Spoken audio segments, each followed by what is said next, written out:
This is Noise from the Cranium. My name is Doug, and in this episode I'm going to take a closer look at a 1966 recording session that provided a creative spark to help kickstart hard rock and heavy metal. Not only did this session spawn one of the first heavy metal guitar riffs, it led to the naming of one of the bands that would spearhead that genre. Further, alliances that were formed during this session would be key in forming two bands who would release seminal hard rock albums that would inspire countless musicians and set the tone for the genre. However, only one of those bands would make it past the end of the 1960s. The session involved two of England's premier guitarists, Jeff Beck and Jimmy Page. Beck and Page had known each other since they were teenagers, and their paths crossed many times over the years, including a brief period of time when they were both in the legendary rock group the Yardbirds.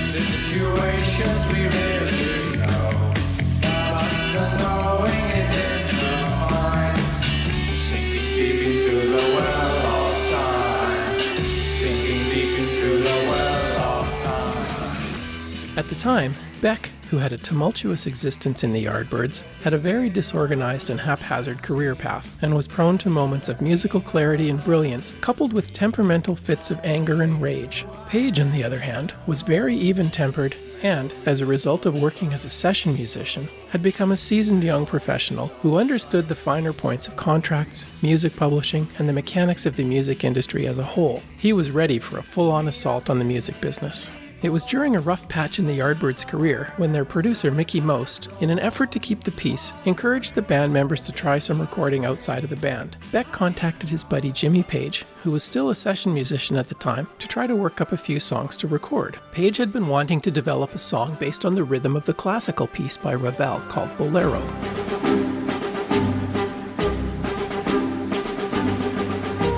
Working it out during their jam session, Page played the Bolero rhythm with an electric 12-string guitar.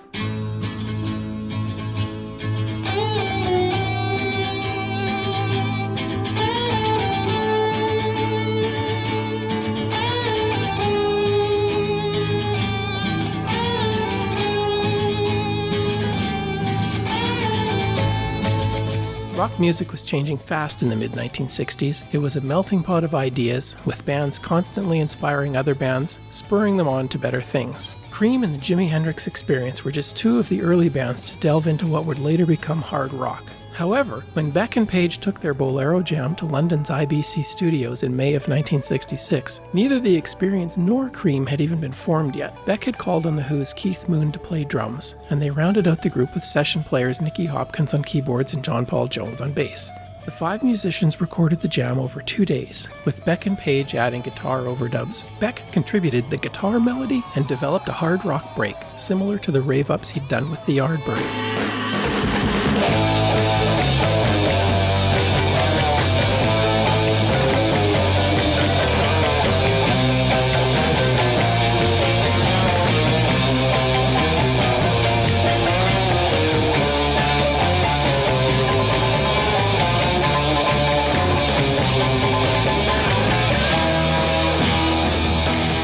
According to Beck, this break was the first heavy metal riff ever written.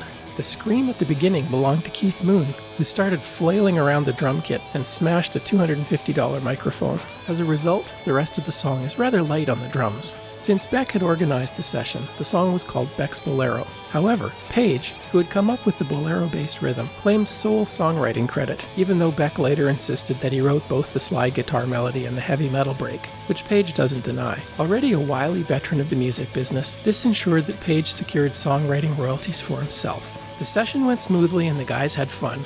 It was a lot less stressful than both Beck's time in the Yardbirds and Moon's time in The Who, so much so that they talked about forming a group. Keith Moon, always a character, suggested that the band be called Led Zeppelin, as he figured they would go down like a lead balloon. In the end, they didn't form that band as Keith Moon got cold feet, but Page filed the name away in his head for future consideration. 1 month after the recording of Beck's Bolero, Jimmy Page joined the Yardbirds, playing alongside Beck. This didn't last, as Beck was too erratic and temperamental. He continued on his destructive path, either dazzling the audience or playing something that was barely passable. He would have tantrums on stage, break his gear, play wrong notes, or, when his ego kicked in, get into competitions with Page.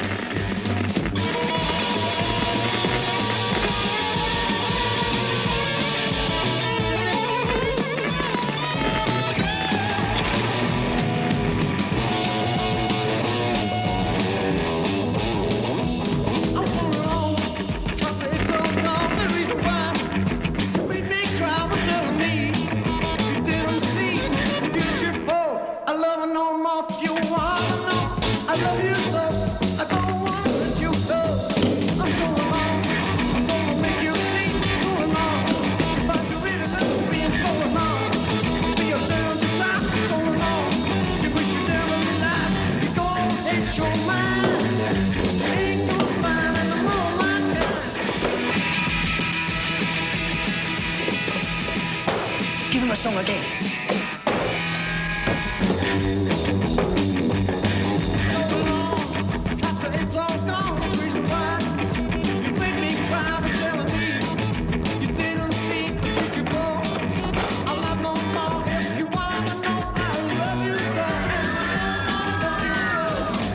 Other times he would just not show up for the gig at all. One of those times, in November 1966, while in the middle of Dick Clark's Caravan of Stars package tour in the US, Beck walked out on the band after throwing an amp out of a window and threatening Yardbirds lead singer Keith Relf with a guitar in the dressing room. During these times, Jimmy Page had to step up and cover Beck's guitar parts himself. Finally, in December, after the band had returned to England, Beck was officially fired, with Jimmy Page taking over the sole lead guitar spot. At this time, a couple of key changes were made. The Yardbirds had a management shuffle, with Mickie Most staying on as record producer and his associate Peter Grant taking over as road manager. Beck, now a solo artist, signed a management contract with Columbia Records. Ironically, this contract put him in the same position as the Yardbirds, with Most as producer and Grant as manager. According to the contract, Most was given free rein to select the songs Jeff was to record and release as singles. Most, who was predominantly a pop producer, believed that Jeff could be a pop star in England. So those were the types of songs he got Beck to record.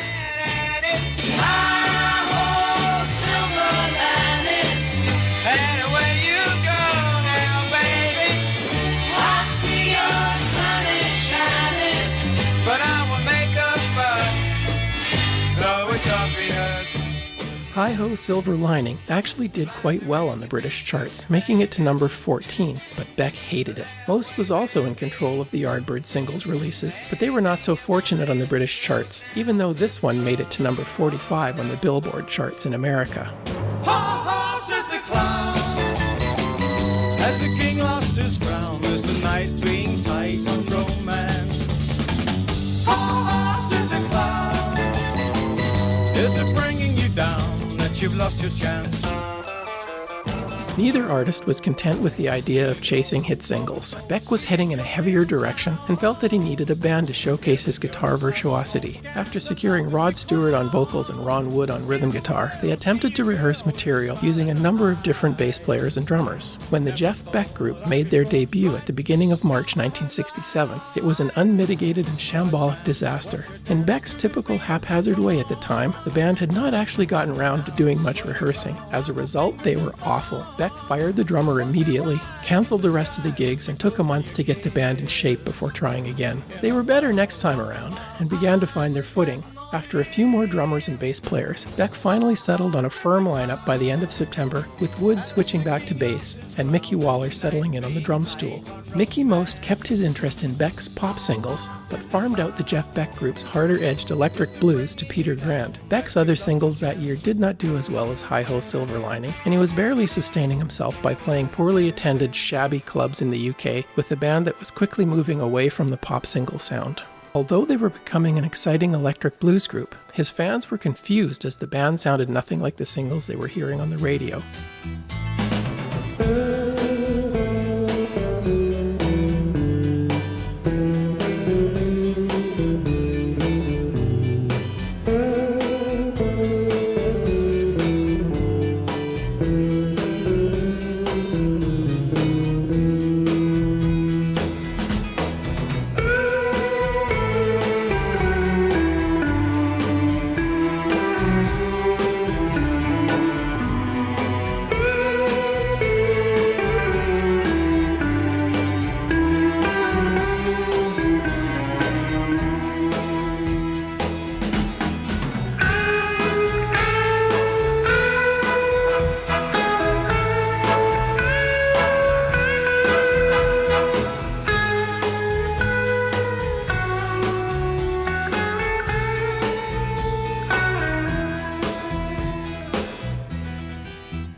In addition, the group were constantly on edge, as Stewart had formed a friendship with Ron Wood, and the two of them were often at odds with Beck.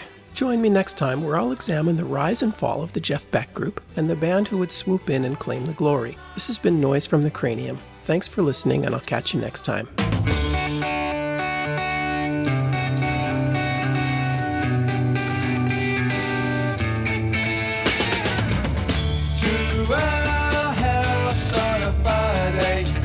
A man